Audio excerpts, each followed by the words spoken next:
Bismillahirrahmanirrahim. Assalamualaikum dan salam sejahtera kepada Aina. Okay, so hari ni kita nak tengok chapter 7. Okay, for the rate of reaction.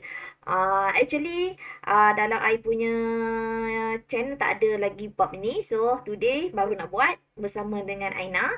Okay, chapter 7, rate of reaction. Okay, dalam rate of reaction sebenarnya dia tak banyak. Okay, kalau kita lihat, okay, fokus kepada soalan-soalan tahun-tahun lepas. Actually, dia lebih kepada calculation. Okay, plotting the graph. And then, the factors that affect the rate of reaction yang berkait dengan collision theory. So, they have 4. Okay, so learning outcomes yang kamu kena catch up. Okay, yang pertama, determining the rate of reaction, and then the factor affecting, and then the application and collision theory. Yang pentingnya dekat sini adalah factor and collision theory yang selalu famous sangat keluar dalam soalan exam. Okay, actually, okay, kita pergi kepada dulu the meaning of rate of reaction. Okay, sebenarnya kita ada tindak balas ni kita ada pelbagai. Okay, we have the fast reaction, we have the slow reaction. You can look in your textbooks. Okay, so textbooks page 220, yang mana page yang ini, okay, kalau kamu tengok yang ini, kita ada fast reaction yang berlaku secara cepat. Okay, contohnya pembakaran, the fireworks, ignitions, and combustion. Okay, the slow reaction, contohnya macam corrosion, pengaratan. Okay, fermentation, penapaian. Okay, food decay, perebutan makanan. Okay, so kita boleh lihat fotosintesis pun adalah slow reaction. Okay, yang penting dekat sini you must understand, okay, the meaning of the rate of reaction. Because, okay, selalunya kalau macam baru ni soalan trial SPM untuk sekolah negeri Perak lah, okay, mereka ada masukkan definisi secara operasi, definition of operation definition for the meaning of rate of reaction. Okay, nanti cikgu akan fokus kepada how to answer the question in amali. Okay, soalan eksperimen amali. Sebab yang itu memang penting. Okay, memang penting.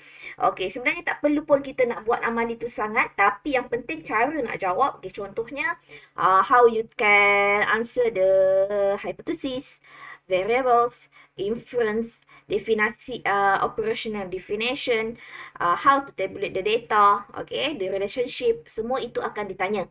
Okay, tetapi dia ada gile-gile lah dengan kimia, fizik dan dengan bio. Aina, dekat sekolah cikgu dah bagi tahu tak bagaimana konsep amali, ujian amali?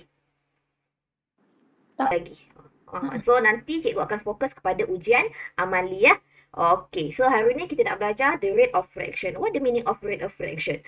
So the rate of reaction change in a quantity of the reactant or product. Maksudnya bahan tindak balas, the reactants or products. Product tu maksudnya hasil tindak balas yang mana dia berubah dari segi kuantiti dia. Okay, sama ada kamu nak lihat, okay, sama ada kamu nak lihat dari segi dia punya perubahan jisim, ataupun dari segi dia punya volume, isi padu, ataupun kamu nak lihat dari segi perubahan kepekatan, concentration. Okay, okay, bahagikan dengan time taken for the change to occur. Okay, time taken for the change to occur. So we have a few of the unit of the rate of reaction. Tengoklah, sama ada kamu nak lihat dia punya perubahan dari segi isi padu, kepekatan, ataupun dia punya jisim. Okay, bergantunglah the rate of reaction dia punya unit. Okay, kemudian kalau cikgu laju bagi tahu ya.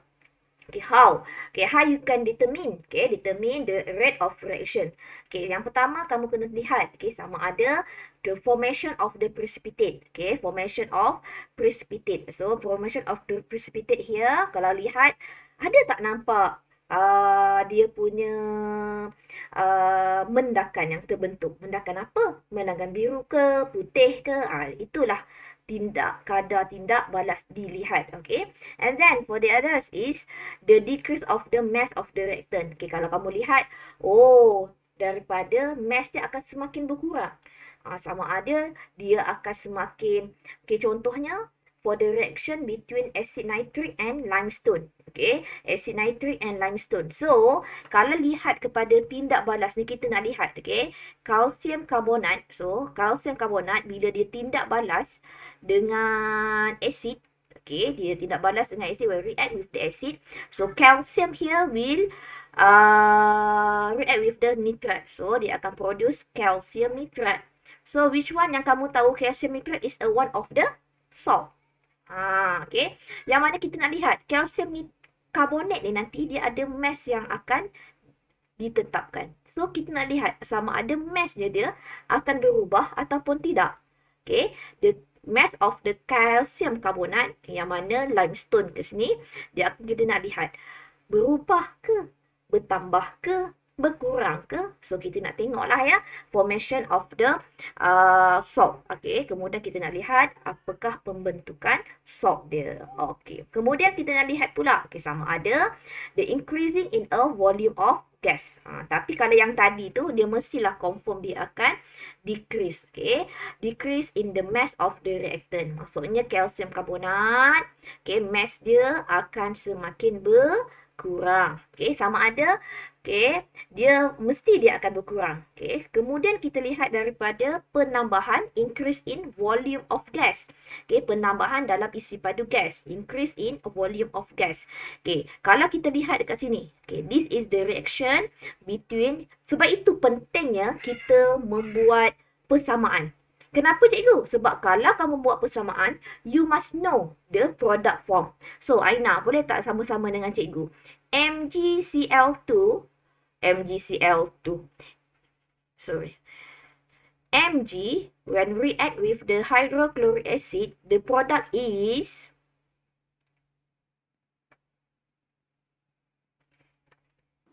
MgCl2 plus dengan H hydrogen gas. Okay, H2. So, dekat sini kamu lihat the increasing in volume of gas produced. Okay, so dia akan bertambahlah isi padu gas. So, dia akan collect lah dekat sini. So, sini kita letakkan magnesium tambahkan dengan HCl. So, nanti gas yang terbentuk, yang formation of the hydrogen gas, dia akan pergi sini. So, dia nak sukat. Okay, dia akan sukat the quantity ataupun the volume of the hydrogen gas yang akan terhasil. Okay, kemudian, okay, apa yang kamu belajar, kamu akan buatlah satu tindak balas. Ini is one of the experiment you must do. Okay, bagi saya ini pentinglah eksperimen ini. So, nanti, okay, request kepada cikgu kamu untuk buat eksperimen ini. Okay, sebab skill dia yang pertama, skill kamu, kemahiran kamu untuk memasang, okay, nak set up the apparatus. Actually, bila kamu pernah keluar dalam eksperimen, dalam soalan, okay, tak silap saya dalam soalan SPM, to set up the procedure diagram dia. Macam mana kamu nak lukis ni? Lukis, kemudian kamu kena label. So, bila kamu buat eksperimen dekat sekolah, so kamu akan set up sendiri. So, kamu akan ingat. So, pentingnya, okay, saya nak ajar ya, selalunya setup of the apparatus, dia ada dua markah. Okay, markah yang pertama for the functional diagram. Okay, what the meaning of functional diagram? Okay, functional diagram maksudnya gambar raja itu bermakna. Okay, maksudnya, okay, yang pertama, dia kena lihat kamu punya delivery tube ni kena masuk kat dalam ni. Okay, janganlah masuk kat dalam ni balik. Okay, kemudian, you punya stopper. Ini stopper, jangan tenggelam. Stopper kena keluar. Okay, stopper kena keluar. Okay, ada tahun, dia kata wajibkan untuk stopper ini dikuaskan macam ini. Tapi bagi saya tak berapa penting. Tapi kalau nak selamatkan diri, you buat. Kadang-kadang skema pemarkahan dia berubah. Okay, skema pemarkahan dia berubah. Kemudian, okay, zinc and then sulfuric acid. Okay, sulfuric acid dalam bentuk cecair kan? So, kamu kena buatkan dash ni. Ini pun salah satu functional diagram. And then, kemudian yang delivery tube. Jangan termasuk sangat. Jangan. Tak boleh.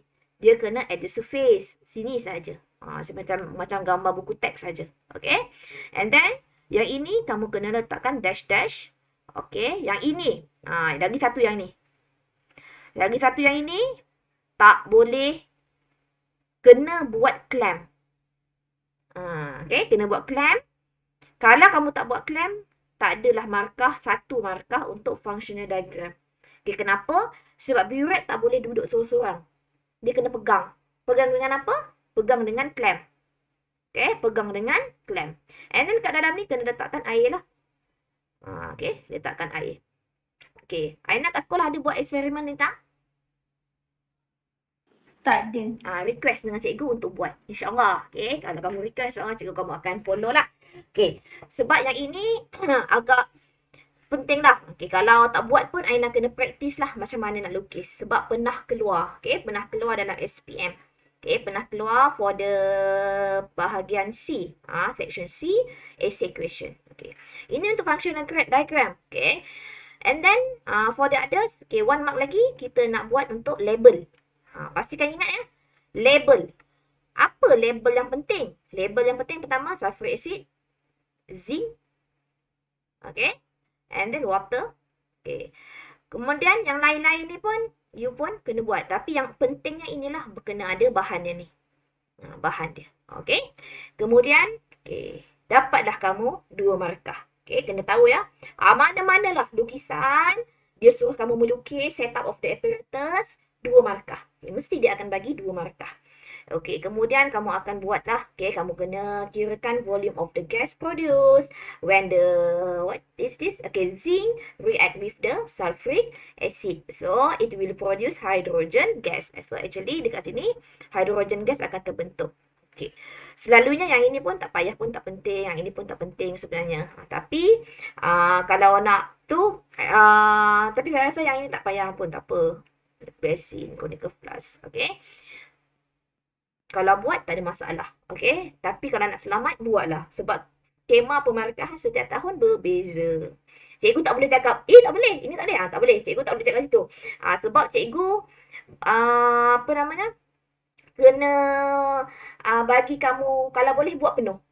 Jangan tinggal. Sebab kita tak tahu konsep pemarkahan tu macam mana. Kadang tahun ni dia terima. Kadang tahun depan dia tak nak terima. So terpulang lah. Okay, so lagi baik kita buat. Okay. Kemudian, ini untuk jisim. Okay, untuk kita tengok the mass of the marble chip. Okay, sama ada dia punya mass nanti dia akan berkurang pun ataupun tidak. Okay, kita hari ni nak go through je Aina ya. Okay, sebab Aina dah belajar actually. So, kalau cikgu cepat bagi tahu ya. Okay, average rate of reaction and instantaneous rate of reaction. Okay, yang ini apa yang penting yang cikgu nak cakap adalah 2 benda ni. Okay, bagaimana how you can calculate in your graph. Firstly is the overall average rate of reaction. Okay, maksudnya jumlah, okay, keseluruhan, purata keseluruhan kadar tindak balas. Overall average rate of reaction. Yang mana the total volume of the gas collected you divide with the time taken. So maksudnya yang last kali, yang mana reaction to stop. So reaction to stop apabila the volume of the gas dia dapat malah constant. So dapatkan malah, so start daripada situ, itulah the volume of the gas collected. Yang paling akhir. Okay, kemudian kamu lihat dia punya masa dekat situ. Okay, so dekat sini adalah kemahiran kamu melihat graf dan calculation. Kemudian jangan lupalah apa yang kamu bahagikan. Kamu bahagikan centimeter cube for the volume, divide with the time, that is a second. So, centimeter cube as -1. Okay, kemudian okay, here is the average rate of reaction for the first T1 second. Okay, maksudnya dekat sini, dia nak dalam suatu masa beberapa saat. T1. T1 tu maksudnya contohnya cikgu nak dalam masa 60 saat. So, dalam masa 60 saat, so kamu ambil yang pada 60 saat, tengok berapa dia punya volume. Okay, kemudian kamu collected yang T second, bahagikan dengan masa. Okay, bahagikan dengan masa. Tapi, dia berbeza pula. Okay, kalau dia nak average rate of reaction from T1 kepada T2. Okay, T1 kepada T2 maksudnya pada masa yang ke berapa? So, contohnya dia nak pada masa yang ke 60 saat. Ke daripada 30 saat kepada 60 saat. So, kamu kena ambil lah the volume at the 60 second minus to the volume at the 30 second divide with the time that is a 60 second minus for the with the 30. Okay. Nanti tak nampak, benda ni tak nampak, kita kena tengok buat latihan baru nampak. Okay. Yang ini average tau. Yang ini kira untuk purata. Tapi kalau dia nak instantaneous rate of reaction pada masa yang tertentu, kadar tindak balas pada masa tertentu, kamu kena buatkan tangent. Okay, bagaimana nak buat tangent? Okay. Untuk buat tangent, okay, firstly, pelajar selalu silap. Okay, pelajar selalu silap macam mana kita nak cari, nak lukis tangent tu macam mana. Okay, first, you must draw a tangent to the curve at time. Contohnya, dia minta instantaneous time dia adalah 60 second. So, kamu ambil pembaris, kamu ambil, kenakan pada kamu punya curve. Okay, kenakan pada. Okay, sorry Aina. Okay, so, pertama kita lukiskan tangent. Ambil pembaris. Saya selalu ajar budak sebab budak selalu salah bahagian sini. Okay, dia tak tahu macam mana nak, kadang-kadang condong dia lain. Okay, contohnya kan macam ini kan. Okay, contoh macam ni. Dia lukis tapi dia tak kena pada tangent. Tak boleh. Dia mesti ambil pembaris, mesti kena pembaris kamu tu dengan curve yang ada 60 second. Contohlah, cikgu nak 60 second. Mesti kenakan. Okay, kalau kamu tak kenakan, kamu salah. Okay, mesti kenakan. Itulah kita panggil tangent. Okay, kemudian tulis, cikgu nak besar mana cikgu? Saya tak kisah kamu nak besar mana. Tapi asalkan kamu punya tangent tu mesti kena. Macam ini kan. Okay, kalau kamu lihat kat sini, dia mesti kena dengan kamu punya curve tu. Okay, kemudian lukislah sebesar mana pun kamu nak buat. Selalu saya kata dengan pelajar saya, okay, kamu ambil nilai yang senang untuk kamu kira. Kamu berhentilah sampai mana, tapi asalkan nilai dekat sini dengan nilai yang dekat sini adalah senang untuk kamu kira. Contoh. Okay, tapi asalkan dia mesti kena dengan T second yang kamu nak cari tadilah. Okay, contohnya dekat sini, kamu kena 120.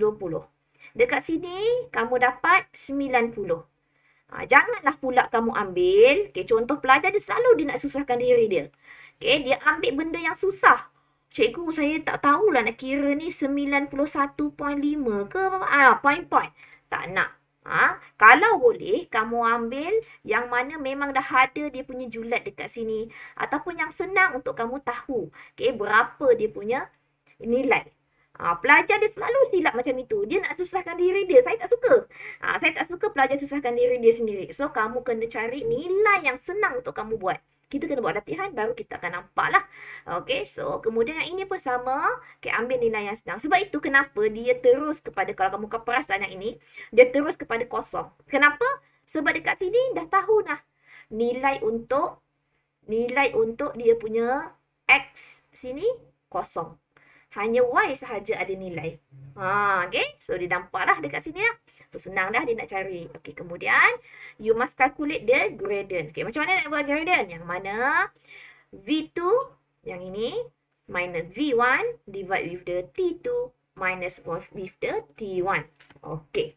So, ini adalah graf yang dah Aina buat. Okay. Ini adalah graf yang dah Aina buat. So, kita lihat dulu. Okay. Macam mana. Okay, first, okay, kita tanda Okay, so first, untuk markah graf, okay, selalunya kita ada lebih kurang 3 markah. Okay, yang mana? Markah yang pertama, you have, okay, write your load of graph. Okay, pertama kita ada volume of the gas, ada unit, okay, betul. So, kita kena lihat yang bawah juga, okay, sama ada betul. Time, okay, time dalam minit. Okay, so you dapat P1, okay, untuk markah untuk plot pula. Satu lagi cikgu kena tengok yang ini Aina. Okay, Aina punya ini adalah skala. Okay, skala kena betul. Okay, kita lihat skala dia betul.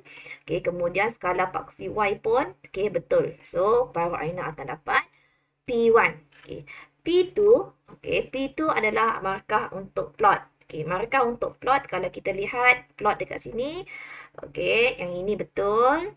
Cikgu kena tanda satu-satu. So, yang ini pun, ini dalam berapa yang ini ya?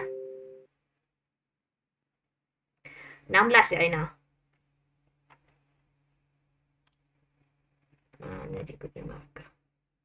Okey, kita lihat buku teks.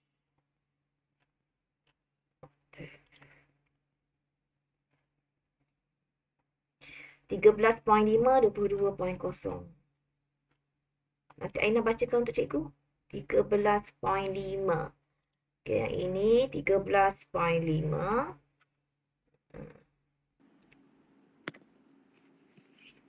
22. 22, 21, 22. Lepas 22. 28. 28, 25, 26, 27, 28. 33. 33, 31, 32, 33. And then next. 37. 37, 35, 37. 37 poin berapa?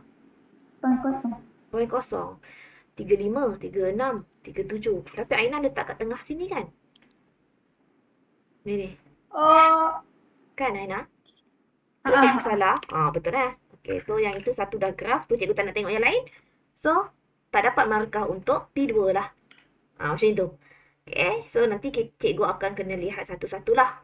So, bila dah satu salah, so markah yang ini lain tu, cikgu kena.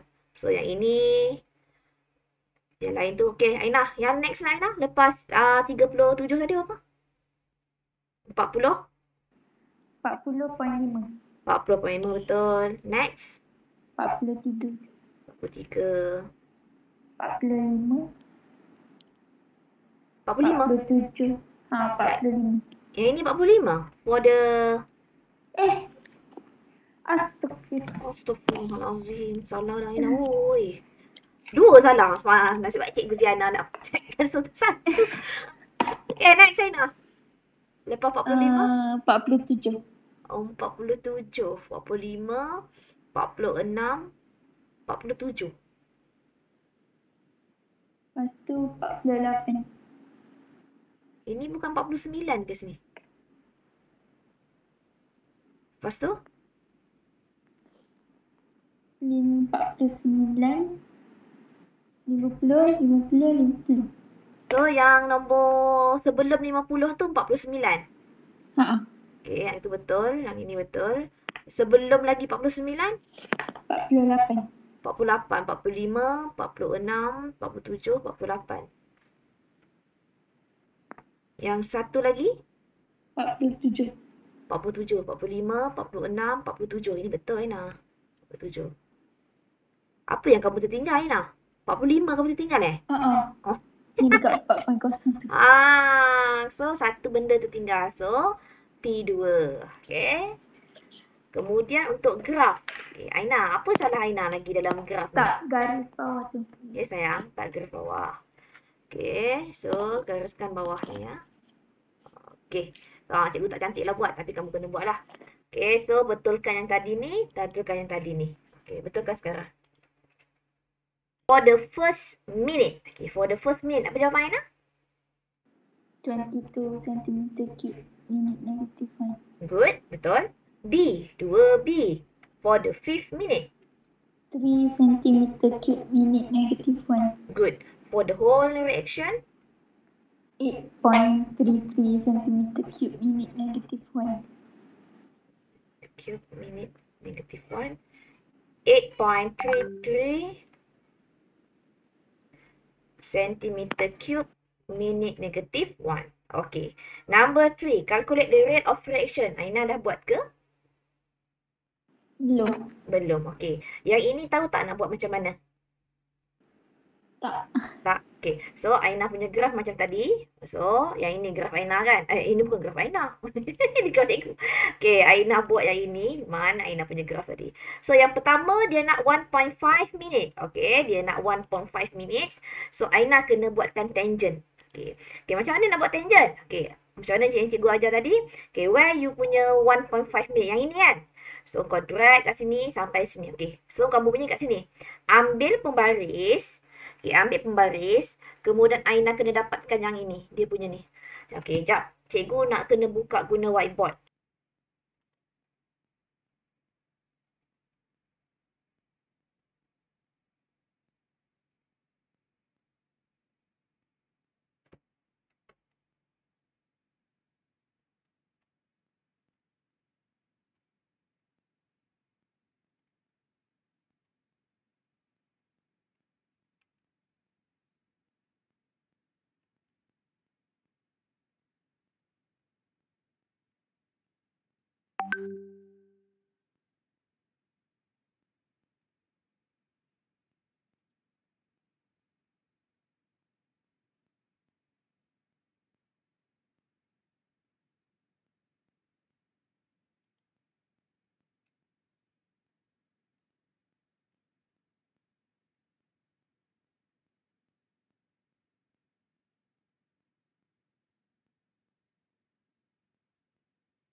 Jawapan Aina tadi ya. Aina tadi. Okey, kita tengok jawapan Aina yang nombor B punya. Okey, macam mana dia buat graf. Okey, yang pertama yang Allah sekali lagi Zena. Okey, so kalau lihat kat sini, so Aina, kalau boleh Aina punya jawapan yang ini, okey, graf yang ini, cikgu kata tadi nak 4 kan? 4 minit yang keempat kan? So minit yang keempat kat sini. Okay, kalau boleh Aina punya graf ni, jangan bawah. Macam ni. Dia kena lebih kurang macam ni 4 kan? Sebab lagi satu Aina punya graf ni dia tak smooth. Okey, kenapa cikgu kata tak smooth? Kalau boleh, okey, Aina punya graf ni tak boleh dapat smooth. Untuk P3 Aina tak boleh dapat. Okey, kenapa? Sebab Aina ni, adakah Aina pakai pembaris untuk menyambungkan benda ni ataupun pakai free hand only? Free hand. Free hand.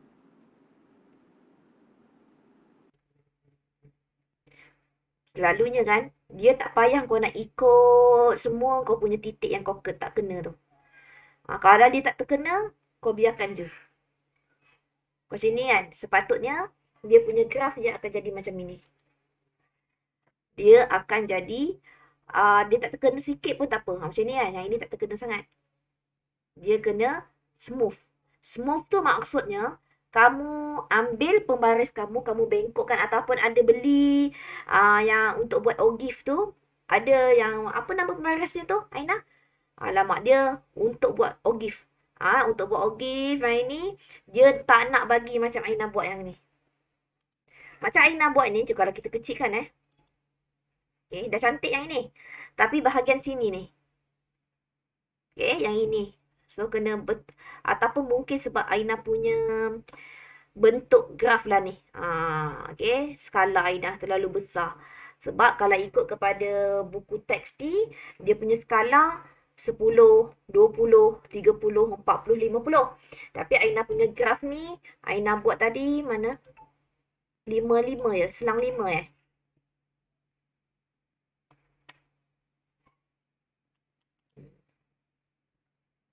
2 cm 10, 20. Lebih kurang sama lah. Okay. So, ini pun tak ada masalah. Tapi yang ini. Okay. Kalau boleh Aina punya graf ni pastikan jangan kurang daripada yang ni. Kalau boleh dia biar dia 4 ni. Dia besar sikit. Sampaikan kat sini. Besarkan sikit. Bagi dia naik daripada curve tu. Kena samakan. Macam ni kan. Kalau Aina tak faham lagi macam ni. Ni, kamu punya ini. Tapi tak boleh. Dia akan kena turun juga ke Aina. Dia tak boleh naikkan sikit ke tepi. Yang pembaris kamu ni ke tepi sikit macam ni. Tak boleh graf kamu macam ni. Boleh tak Aina? Cuba Aina ambil pembaris. Apa? Nanti lebihkan praktis, lebihkan latihan. Okay, lebihkan latihan insyaAllah. Aina boleh. Okay. So, kita tengok kepada soalan yang seterusnya. Aina, okay tak? Okay. Okay, so dah tahu nak buat graf. Dah tahu macam mana nak kira. So, Aina saya rasa dah okay lah. So, kena buat banyak latihan. Okay, so kita lihat kepada soalan yang lain. Okay, kita tengok factor affecting rate of reaction. Okay, so kita dah belajar. Okay, yang pertama mengenai size of the reactants. Okay, size of the reactants maksudnya semakin kecil luas permukaan. Semakin besar luas permukaan, Okay, when the surface area more larger, so the rate of reaction dia akan semakin meningkat. So that's mean the total surface area, okay, the total surface area of all the smaller pieces. Maksudnya kalau yang makin kecil ni, dia punya total surface area dia makin besar. Tapi berbanding dengan total surface area size yang besar ni. Kalau kamu dah kecilkan dia, so dia punya surface area sebenarnya lagi besar. Kalau kamu lihat kat sini, total surface area jadi 40 cm square. Tapi kalau objek itu besar, okay, objek yang itu besar, so total surface area-nya hanya adalah 24 cm kuasa 2 sahaja. Tapi kalau kamu kecil-kecilkan, maksudnya total surface area makin besar. So that's mean when the size of the reactant dia semakin kecil, okay, size makin kecil, the surface area, the total surface area semakin besar. So bila total surface area dia makin besar, so the rate of reaction pun akan semakin tinggi. Okay, Aina, yang itu faham tak untuk size of reactants? Okay, yang pertama, faktor yang pertama adalah size of reactant. Contoh macam ini, cikgu bagi contoh. Okay, contohnya, kamu ada garam kasar, kamu ada garam halus. So, antara garam kasar dan garam halus, kamu dissolvekan di dalam air. Okay, dissolvekan air dalam kuantiti air yang sama banyak. So, Aina, garam kasar dengan garam halus, mana yang lebih cepat dissolve? Which one? Halus. Garam yang halus. So, kenapa garam halus cepat dissolve? Sebab apa? Sebab? Total surface area dia lagi kecil. Oi, total surface area makin besar. Size dia makin kecil. Faham tak? Oh, Size makin kecil, okay, the size smaller, but the total surface area more larger. Okay, semakin besar. Okay, total surface area dia akan makin besar. Okay, so nanti Aina kena buat eksperimen lah. Okay, sama ada kita pakai marble chip yang bentuk powder. Okay, satu lagi dalam bentuk the bigger pieces, large pieces and smaller pieces. So nanti kena buat eksperimen lah. So kita nak lihat how many carbon dioxide yang akan produce. So kita akan dapatilah the smaller marble chip akan menghasilkan volume of carbon dioxide lebih tinggi. Okay, lebih banyak. So maksudnya the rate of reaction for the smaller marble chip akan semakin tinggi. Okay, so bagaimana dengan concentration? Okay, Aina, saya nak tanya. Okay, antara saya ada 2 bika. Okay, bika yang pertama cikgu letakkan 1 spoon of the sugar. But for the second bika, tapi volume dia sama ya. Volume air, volume water dia sama. The second bika saya letakkan dalam lebih 10 sudu. Okay, 10 sudu gula. Okay, which one have the high concentration? Yang 10 sudu. Yang 10 sudu. Kenapa 10 sudu lebih pekat? Lebih tinggi kepekatan? Sebab zat terlarut dia. Betul tak? Okay, sebab kepekatan solute. Kita panggil zat terlarut tu adalah solute lah. Okay, the concentration of the solute in the solution can be changed. Maksudnya ke sini kepekatan tu akan berubah lah. Okay, kalau kamu adding kan, solute dia lagi besar banyak, maksudnya kamu punya akan kepekatan lagi tinggi. Tapi, kalau kamu letakkan solvent lagi banyak, solvent tu maksudnya pelarut. Air lah. Okay, air tu pelarut kalau lagi banyak, maksudnya dia makin cair. Bila dia makin cair, concentration dia makin rendah. Low concentration. Okay, so kena ingatlah satu-satu ini ya. So, kena bezakan. Okay, untuk concentration, dia punya eksperimen jangan tersilap. Janganlah pula kamu bila disuruh kamu buat, kamu lukiskan yang macam ini. Salah. Untuk kepekatan, kita gunakan setup apparatus begini saja. Kenapa? Sebab yang ini kita nak lihat, okay, the rate of reaction for the sodium thiosulfate react with sulfuric acid. Okay, sulfuric acid. Yang sini kita nak lihat sama ada X mark ni. Okay, X mark ni time dia, time taken untuk dia disappear from your sight. Okay, dia hilang daripada pandangan. Apabila sodium thiosulfate, okay, kamu letakkan sulfuric acid dalam sodium thiosulfate, terus kamu just swirl saja, macam goncang-goncang sikit. So, kamu lihat daripada atas, tengok, okay, tanda X ni sampai bila time dia, masa dia untuk dia hilang daripada pandangan. So, kepekatan siapa yang akan kamu ubah-ubah? Okey, dekat sini, the concentration of the sodium thiosulfate ini yang akan kamu ubah-ubah. Sulfuric acid kita tak ubah-ubah. Yang ini adalah salah satu soalan trial sekolah saya lah. Okey, pelajar selalu silap. Okey, kenapa? Sebab pelajar cakap acid sulfate tu yang berubah-ubah concentration. Tapi bukan. Yang kamu ubah-ubah concentration, kamu ubah-ubah dia punya kepekatan adalah sodium thiosulfate. Bukan sulfuric acid. Okey, kalau kamu lihat daripada ini, okay, you look here. Okay, cikgu, macam mana kita nak tahu kepekatan sodium thiosulfate itu berbeza-beza? You look here.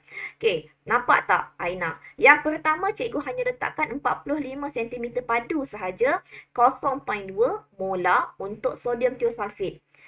The second conical flask, cikgu letakkan 40 cm cube of sodium thiosulfate with 5 cm cube we added. Okay, kita tambahkan 5 cm padu distilled water. Makin cair ke makin pekat, Aina? Makin cair ke makin pekat? Makin pekat. Are you sure? Kita letakkan 5 cm cube. Tak, makin cair. Makin cair. Kalau Aina nak kira yang ini kepekatan dia macam mana ya nak kirakan dia punya nilai kepekatan mol dm cube dia? Kita dah ada volume. Kita ada volume distilled water. So, kalau kamu tengok kat sini, kita tambahkan ini dua, dia punya volume dia akan sama iaitu 45 cm padu. Ini 45, ini 45, dia tetap akan sama. Okay. Kepekatannya akan semakin cair ke semakin pekat. Cuba Aina rasa, agak-agak dia makin cair ke makin pekat? Cair. Makin cair. Okey, so kita akan letakkan distilled water dia. Okey, semakin banyak lah. Okey, kemudian, nak kira yang ini, Aina kena kirakan M1 V1 sama dengan M2 V2. Okey, masukkan berapa M1, berapa V1. So, M1 kamu adalah 0.2. V1 kamu tetap adalah 45. Tapi yang kamu nak adalah M2. So, kamu nak M2, so V ni tadi dah berubah-ubah. Okay, V dah berubah, iaitu yang inilah kamu dah tambahkan. Dia punya nilai ini dah ubah. So, ubahkan, masukkan dalam ni. Okay, yang ini kamu jadikan, yang pertama 40. So, kamu akan dapatlah M2 berapa. So, seterusnya sama juga. Untuk conical flask yang ketiga pun, yang ini ubah. Jadi 30 cm padu. Okey, ubah. So, itu dah nak mendapatkan kepekatan. Okey, kemudian, inilah yang cikgu cakap tadi. Okey, kemudian kita tengok kepada temperature. Okey, the higher the temperature of the sodium thiosulfate. Kita tak ada ambil temperature of sulfuric acid. Yang kita ambil adalah the temperature of sodium thiosulfate. So, maksudnya yang kita ubah-ubah, yang kita manipulatekan dia adalah temperature of sodium thiosulfate. Yang kita akan ubah-ubah. So, macam mana kita nak ubah-ubah? Yang pertama, kalau kamu lihat, yang pertama, tak ada pula kat sini. Pertama kita uji dengan room temperature. Berapa sodium thiosulfate tu dalam keadaan bilik. Kemudian kita heatkan dia sehingga sodium thiosulfate je ya. Jangan pula engkau sodium thiosulfate kau dah masukkan sulfuric baru kau jadikan dia 40 Celsius. Tak boleh. Kamu kena yang untuk the second conical flask. Second conical flask, ambil sodium thiosulfate 50 cm cube. Kemudian kamu panaskan sehingga 40. Barulah kamu masukkan asid. Kemudian kamu lihat tanda X mark tu berapa lama dia akan stop. Dia akan disappear from your sight. Dia akan hilang daripada pandangan. Kemudian kamu teruskan dengan conical flask yang seterusnya. So, kena banyak kerja sikit lah. Kena ubah yang ini. Setiap ini kena change dia punya temperature.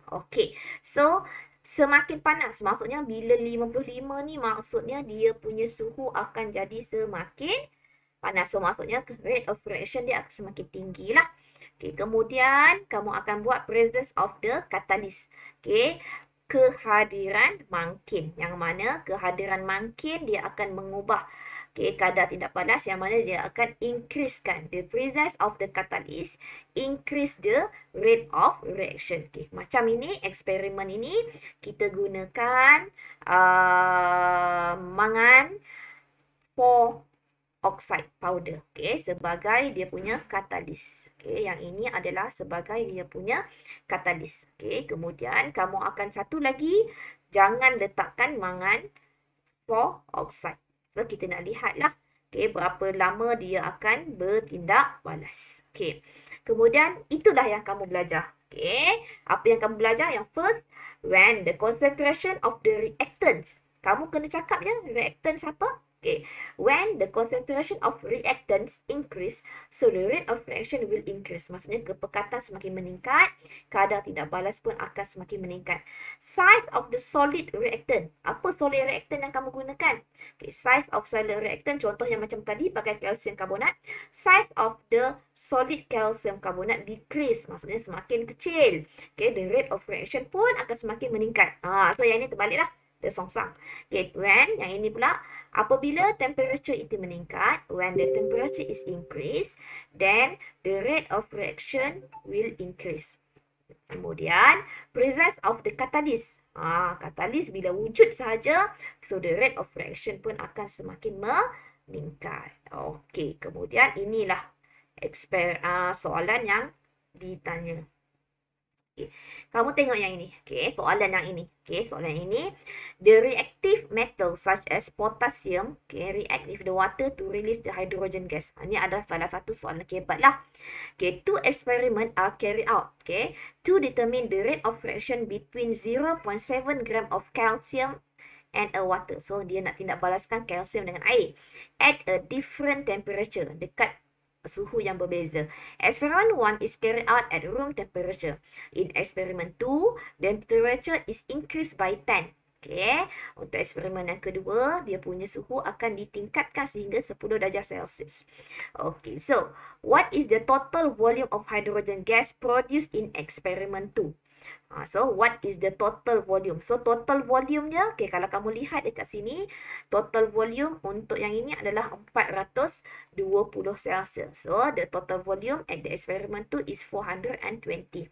So, the quantity of the reactant calcium and water is the same in both experiment. So, the result hydrogen gas must be same. Apa maksudnya, Aina? Maksudnya dekat sini, eksperimen 2, agak-agak Aina, graf dia bentuk macam mana? Yang ni eksperimen 1. Eksperimen 2. Aina rasa dia di bawah ataupun di atas?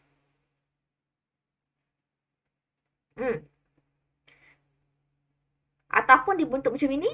Ataupun dia bentuk macam ini? Ataupun dia bentuk macam ini?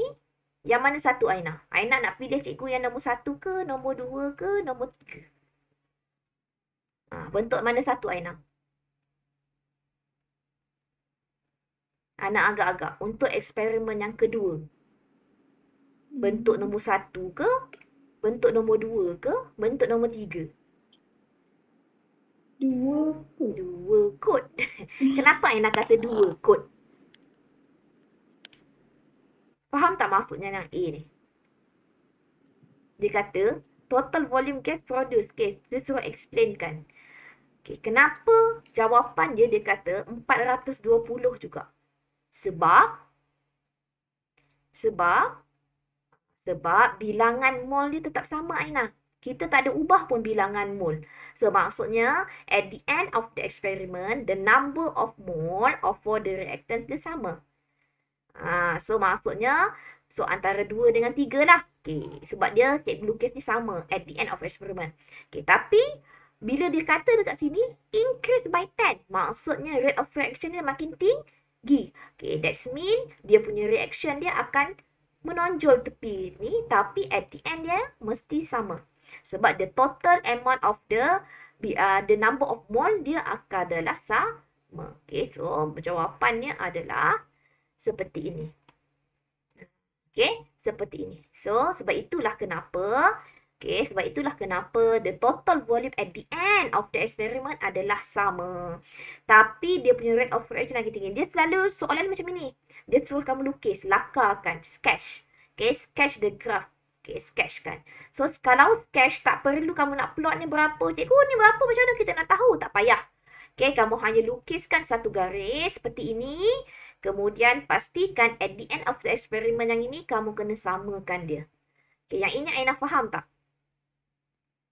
Faham? Okay. Dia selalu soalan yang keluar. Lagi satu Aina, tiba-tiba cikgu cakap, cikgu ubah sikit. Apa tu? Dia punya soalan. Cikgu ubah, cikgu kata dia punya volumenya cikgu tingkatkan. Agak-agak sama ke tak at the end of the experiment? Dia jadi tak sama. Sebab bilangan mol dia tidak akan berbeza. Sebab ini yang ni, ayat yang ni. Okay, yang ni, the quantity of reactant, calcium and water is the same in both experiment. So, the result of hydrogen gas reaction must be same. Kuantiti dia sama. Tapi kalau kamu ubah untuk eksperimen 2 ni, contohnya kamu ubah dia punya kepekatan. So, confirm lah dia punya at the end of the experiment pun akan berubah. Okay. So, yang ini, example yang ini pula. So, yang ini, okay, so gastric is the cause by the production too much in acid in a stomach. Doctor use antacid tablet to neutralize the acid in the stomach.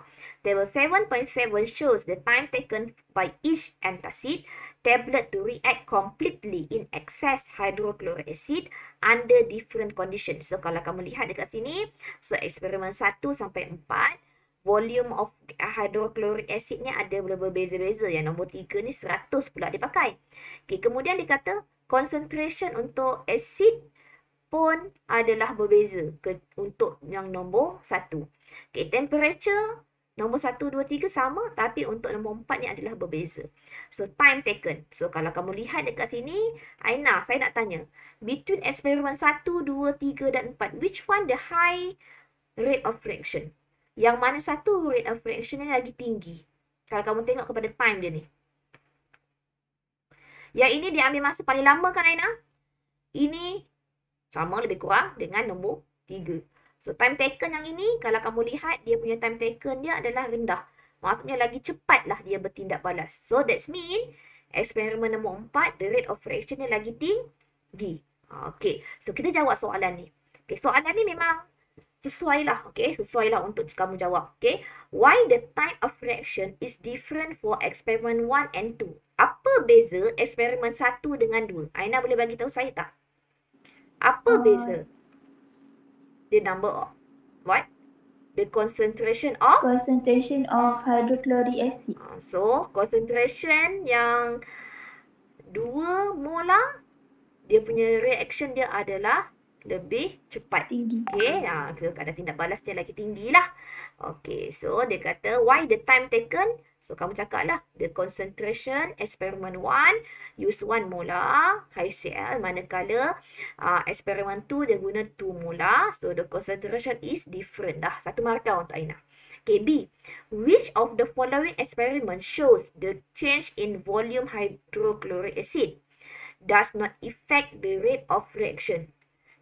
Yang mana eksperimen yang tunjukkan volume hydrochloric acid ni tak ada efek pun kepada kadar tindak balas? Yang mana satu Aina? Eksperimen 2 and 3. Okay, kenapa you kata 2 and 3? Because dia gunakan different volume of hydrochloric acid. Yes, dia gunakan kepekatan, the concentration of hydrochloric acid. Okay, berbeza, samalah yang ini. Tapi yang ini, kalau kamu lihat sebenarnya, okay, bila kamu nak lukis dia punya graf nanti, dia akan jadi berbeza sebenarnya.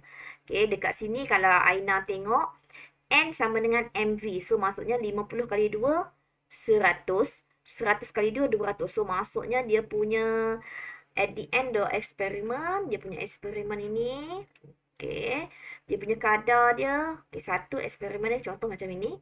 So, satu lagi kemungkinan, okay, kalau kamu lihat dia punya kemungkinan, mana satu kepekatan yang lagi tinggi. Kepekatan dia akan sama.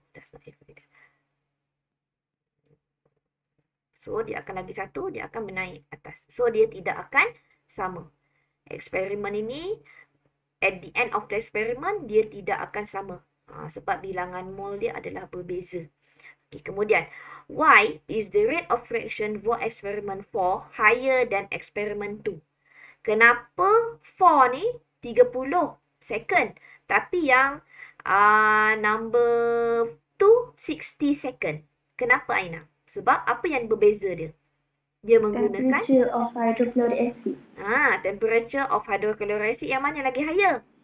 Dekat Temperature of hydrochloric acid in experiment 4 is higher than experiment 2. Okay, so rate of reaction dia berbeza. Okay, kemudian, other than temperature and concentration, what the change can be made to increase the rate of reaction at experiment 1?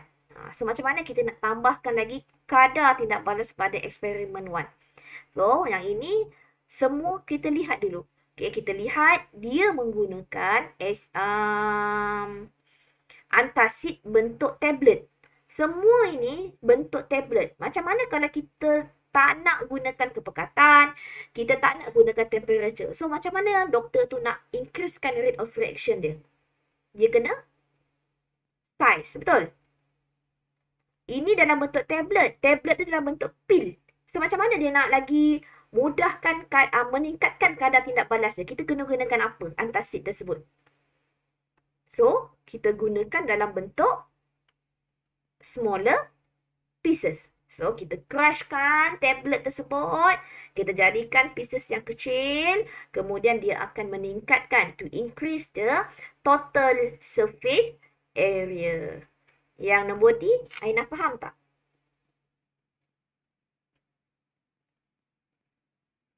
Aina?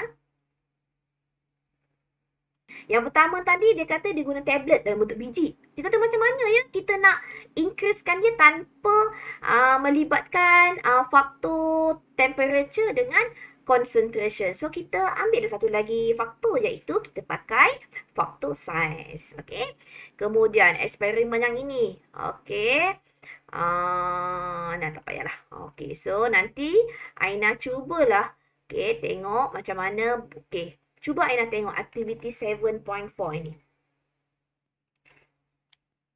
Okay. So, Aina tengok activity 7.4. Okay.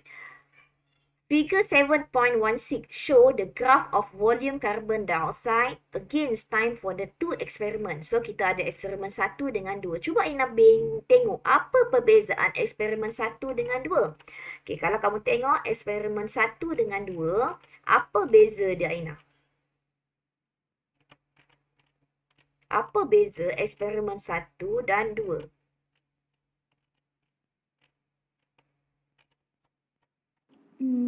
Mass kot. Oh, tak. Science. Apa dia? Marble chips dengan marble. Yang dekat sini, iya ke? Yang ini dia pakai 10 gram of marble chip.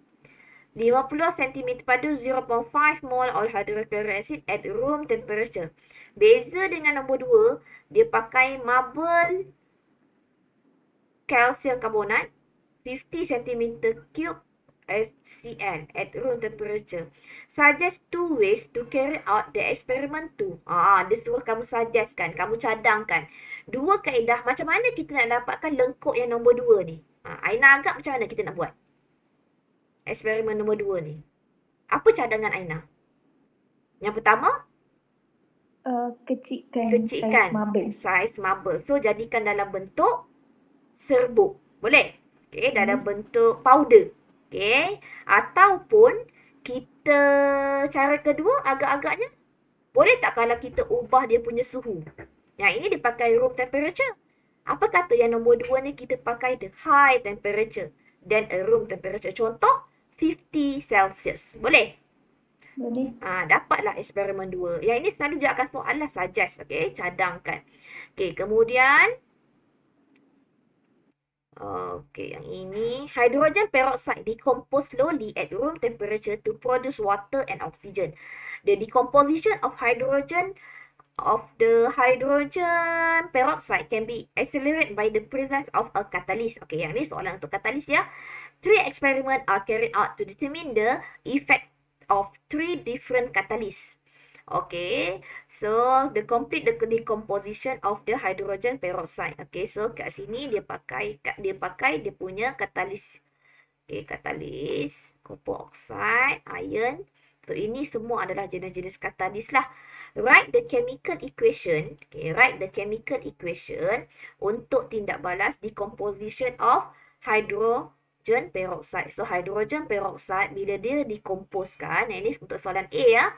So, dia akan dapat H2O, air boleh salin ya, tambah oksigen. So, kita nak seimbangkan dia. Dekat sini ada 1, 2, 3. So, kita jadikan dia 4. 4O. 2, 2, 4. So, apa yang berubah? Dia akan berubah. O akan jadi 4. So, kita letakkan 2 dekat sini. So, 2 kali 2, 4. 2 kali 2, 4 hidrogen. 2 kali 2, 4. 2, 2, 4. So, dah cukup lah. Dah seimbang. So, dapat 2 markah. Okay. Kemudian dia kata, briefly how to conduct the experiment. So, nanti yang ini tak perlulah. Aina akan tengok eksperimen yang mengenai katalis. Okay. So, soalan cikgu nak fokus kepada soalan yang C. Okay. So, which catalyst is more effective in speeding the composition? So, agak-agak yang manakah katalis yang lebih efektif? Kalau Aina lihat kepada sini, agak-agak mana yang lebih efektif? Mangan 4 oxide ke, copper oxide ke, iron? Yang mana satu? Mana lebih efektif? Sebab dia volume of gas collected dia yang dia dah complete dia punya reaction lagi cepat adalah pada mangan 4 oxide. Nampak tak? Nampak tak ni? 100, Nampak. 100. Maksudnya dia complete dah reaction dekat sini. Maksudnya dia dah cepat dia akan jadi malah untuk dia punya volume of gas collected. Okey. Kemudian, okey, yang ni tak ya. Okey, pergi kepada application factor yang ni cepat dia. Okey, selalunya lah kan. Okey, selalunya the size of factor, doktor selalu advise lah kepada orang-orang yang sakit gastric, okey, to chew the tablet, untuk kunyah. Kenapa doktor yang ada setengah ubat tu kita kena kunyah? Ada tablet yang kita kena telan saja. Sebab kan, okay, kalau contoh orang yang gastrik ni, dia kena chew sebab dia lagi cepat. Okay, untuk meningkatkan, mencepatkan ataupun meningkatkan, menambahkan dia punya total surface area yang expose kepada dia punya ubat tersebut dengan asid dekat stomach dia. Okay. Kemudian cooking food. Cooking food pun sama juga. Ada satu soalan, pernah satu soalan untuk Aina. Dia soal, satu tu dia masak, dia punya daging tu dia pieceskan dia kecil-kecil. Satu lagi daging tu dia buat stick bentuk tebal. So antara dua tu mana satu yang akan cepat masak? Disadu macam itulah. Okay, kemudian yang concentration, corrosion due to the acid rain. Okay, yang ini kemudian combustion of the petrol in a car engine. Selalunya yang lagi pekat, lagi cepatlah dia untuk combust, untuk dia terbakar. Okay, temperature factor. Okay, cleaning. Okay, contohnya pernah tak Aina pergi Dobi? Tolong mama pergi Dobi yang mana ada dekat Dobi tu dia punya air suhu dia berbeza-beza. Pernah tak pergi? Pernah. Tengok. Kenapa dia pakai suhu yang berbeza? Kalau lagi tu dia punya duit dia lagi banyak nak kena masukkan. So sebabnya dia nak increase the rate of reaction. Okay, cooking food pun sama. So kalau water boil tu lagi cepatlah kamu rendamkan air. Maggi kamu tu, kan selalu makan kat asrama kan, makan Maggi. Ya ke? Aina makan ke Maggi? Tak kot. Aina kan makan benda healthy, Cikgu Siana lah. Selalu makan Maggi. So, antara air suam dengan air yang menggelegak tu. So, air yang menggelegak lagi cepat kita masaklah Maggi kita. Okey. Catalyst factor. Yang ini pun selalu akan masuk lah. Okay, yang pertama, dia guna catalytic converter yang mana yang dekat atmospheric pollution untuk tengok, okay. Untuk tengok bagaimana pencemaran, okay, tahap pencemaran yang berlaku, okay. Making alcohol, okay, making alcohol kita akan gunakan yeast, okay. Yeastnya adalah salah satu mangkin lah, okay, untuk meningkatkan kadar tindak balas dalam membuat alkohol, okay. Kemudian, okay, yang penting satu yang last sekali, yang penting adalah collision theory. Okay, apa itu collision theory? So, collision theory explain how the reactant particle interact with one another to cause the reaction to occur and form products. Okay, maksudnya di sini, okay, bagaimana sesuatu tindak balas tu dia match, so dia akan jadi one of the reaction. How the reactant, okay, bahan tindak balas tu bertindak balas, kemudian berlakunya tindak balas. Okay, contohnya macam ini. Okay, according to the collision theory, reactant particle must collide with one another for the reaction occur. The rate of reaction depends on the frequency of the effective collision. So, kita akan pakai term effective collision dekat sini and the frequency of effect. Frequency of collision, yang pertama, kita akan gunakan term yang pertama adalah frequency collision. And the second adalah frequency effective collision. Ini dua ni. Okay, dua ni memang sangat penting. Sebenarnya tak payah ni, kita akan terus jawab soalan. InsyaAllah kita boleh buat. Okay, kemudian activation energy. Apa tu activation energy? Okay, activation energy ni seperti satu tenaga. Okay, like an energy barrier that needs to overcome before a reaction can take place. Dia adalah suatu halangan. Okay, halangan the barrier yang mana kita kena overcome. Kita kena capai dia sebelum suatu tindak balas itu terjadi. Okey, kita nanti yang ini activation energy ni seperti ini. Okey, contoh. Kita ada dua tindak balas. Okey, satu tindak balas exothermic, yang kedua adalah endothermic. Actually, benda ini Aina akan belajar lagi mendalam semasa tingkatan 5 dalam bab termokimia. Okey, thermochemistry. Okey, tapi yang ini cikgu hanya ajar mengenai surface saja. So, exothermic ni maksudnya adalah heat adalah akan loss. Endothermic, heat akan absorb. Okay. So, kalau untuk exothermic, okay, tenaga untuk reactant lagi tinggi berbanding dengan products. So, tenaga pengaktifan activation energy dia adalah lagi rendah lah. Okay, kat sini. Kalau kamu tengok sini, okay, pendek sikit. Okay, berbanding dengan endothermic reaction, kalau kamu lihat, dia punya energi untuk reactant lagi rendah berbanding dengan produk. Okay, so activation energy dia akan lagi besar. Okay, so apa ayat dia kat sini? In exothermic reaction, the total energy of the reaction is higher than total energy of the product. Okay, total energy of the reactants is higher than the total energy of the products. Okay, manakala untuk endothermic, the total energy of the products is higher than a reactant. So, maksudnya dia punya activation energy, simbol dia adalah EA. Okay. Dia adalah simbol di antara between the energy level of the reactant and the peak of the curve in the graph. Maksudnya apa, Aina? Start daripada curve dia ni sampai yang reactant dia. Jangan kau sampai ke produk dia. Dia mesti curve start daripada atas puncak dia sehingga reactant sahaja. Okay, jangan sampai ke products. Okay, kemudian collision orientation. Okay, collision orientation ni contoh macam kamu buka kunci. Bila buka kunci, antara kunci dengan kamu punya tempat kunci tu mesti sama, kena match. Samalah juga dengan reaction. Okay, orientation dia kena sama. Okay, orientasi dia kena sama. Okay, untuk mendapat apa? Untuk mendapat effective collision. Okay, untuk mendapatkan pelanggaran yang berkesan. Okay, kita ada dua. Kita ada effective collision, kita ada ineffective collision. Kalau effective collision tu maksudnya dia punya tindak balas, kadar keberkesanan, kadar tindak balasnya lagi tinggi. So, maksud dekat sini, the higher the frequency of effective collision, the higher the rate of reaction. Okay. Ataupun, the lower the frequency of effective collision, the lower the rate of reaction. Okay. Aina, yang ini faham ke Aina? Cikgu bebel-bebel banyak je hari ni. Faham. Okay. So, pastikan fahamkan konsep sebelum kita jawab soalan. Okay. So, the effect of concentration on the rate of reaction. Yang ini dah cikgu cakap tadi. Okay, contoh macam ini. Concentration dengan ini low. Yang ini concentration dia high.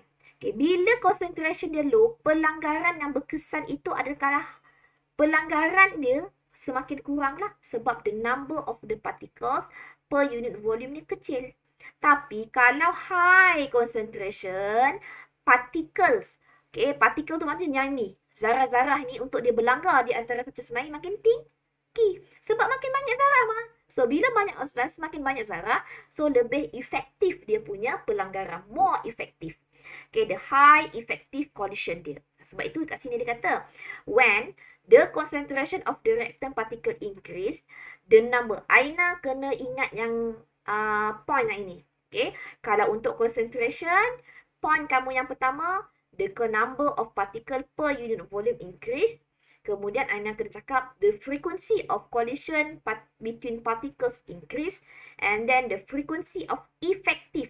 Yang ini frequency of collision. Yang ketiga, frequency of effective collision between particles increase. So, the rate of reaction akan increase. Yang ini untuk faktor kepekatan. Kalau Aina lihat, setiap faktor yang dia akan tunjuk dalam buku teks ni, dia punya faktor nombor 3 dan nombor 4 ni sama. Okay, 3 dengan 4. 2, 3 dan 4 ni adalah sama. Okay. Cuma yang berbeza dia adalah point yang nombor 1 ni. Okay, kalau tak percaya, Aina tengok yang ini pula. Okay, pressure of the gas. Okay, bila pressure of the gas, kalau mu tengok ni, point yang ini, point yang ini, point yang ini sama. Tapi point yang ini je yang tak sama. Okay, apa yang dikata yang tak sama? Kaitan untuk pressure. So, faktor tekanan. So, faktor ketekanan, the number of particles per unit volume increase. Oh, kenapa? Ini adalah sama. Okay, sebab dia adalah berkaitan dengan gas. Okay, berkaitan dengan pressure dan berkaitan dengan concentration. Dua-dua benda partikel sama. Yang cikgu nak tunjuk yang tak sama tu yang ini. Ni, total surface area. Contoh, kalau total surface area, Aina tengok point yang ini, point yang ini, point ini sama. Tapi yang nombor 1 ni tak sama. Kenapa? Dia cakap apa? The total surface area exposed to collision increase. So, the frequency collision between particle increase. The frequency of effective collision increase, the rate of reaction pun akan increase. Tapi sebenarnya, dia punya pernyataan ni ada sedikit yang tertinggal. Nanti cikgu akan tunjukkan semasa kita jawab soalan ya. Okey, nanti dia kata, alah, cara tu cikgu Zainal kata, ikut je point ni, tak ada salah. Tapi ada term yang tertinggal dalam buku teks ini. Okey, dia sebab apa? Sebab dia bergantung kepada particles yang berlanggar. Nanti cikgu akan tunjukkan. Okay, dia lagi seronok kalau kita jawab soalan. Okay, kalau temperature pula. Kalau temperature pula, oleh sebab suhu makin tinggi. Okay, bila suhu makin tinggi, so apa yang akan meningkat? Yang meningkat adalah tenaga kinetik. The kinetic energy of the reactant. Particle increase. So, more particles have energy to overcome the activation energy. Ataupun Aina nak cakap tentang frequency collision meningkat pun boleh, tak ada masalah. Okay, kemudian the frequency of effective collision increase, the rate of reaction will be increase. Okay, untuk katalis. Okay, untuk katalis apa? Kenapa katalis ni boleh meningkatkan kadar tindak panas? Sebab katalis dia akan merendahkan. It will lower the activation energy. Okay, dia akan lowerkan. So, bila apa itu activation energy tadi? Barrier, halangan dia. So, bila halangan dah makin rendah, so maksudnya kadar tindak balas pun dia akan semakin cepat.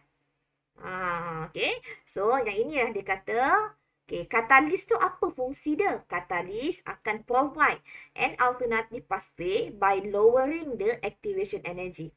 So, more reactant particle can achieve the activation energy. Kita nak kena capai activation energy ni. Kalau dia terlalu tinggi, dia tidak akan capai. So, tak ada kata tindak balas tu tidak akan berlaku dengan sempurna. Tapi kalau kita rendahkan activation energy, maksudnya laluan dia akan semakin rendah, barrier dia akan semakin rendah. Ini akan bermaksud kadar tindak balas ataupun frequency collision, frequency of effective collision pun akan semakin tinggi lah. Okay, dia akan bertambah lah. Okay, so the rate of reaction pun akan bertambah. Okay, ingat je. Okay, ingat tu pengataan yang ini. The catalyst provide alternative pathway by lowering the activation energy. InsyaAllah kamu akan betul. Okay, dalam kamu punya ayat, dalam essay lah selalu yang ini. Okay, so ini adalah exothermic dan endothermic. Yang ini just dia nak bagi tahu untuk exothermic dia punya energy change dia mesti negatif.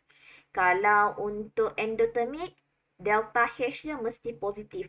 Okay, kenapa? Sebab nilai yang reaktor ni lebih tinggi daripada produk. So, delta perbezaan di tenaga haba dia akan lebih tinggi. Yang ini kamu akan belajar semasa tingkatan 5. So, tak perlu yang tahu. Cuma kamu kena tahu. Exothermic, delta H is negative. Endothermic, delta H is positive. Okay, so cikgu rasa dah banyak dah kita bincang. Okay, insyaAllah kita akan cuba untuk jawab soalan untuk esok. Aina, boleh ke esok? Okay, esok kita buat. Aina sempat ke nak buat soalan? Okay, so see you again, Aina. For tomorrow. Okay, so thank you very much.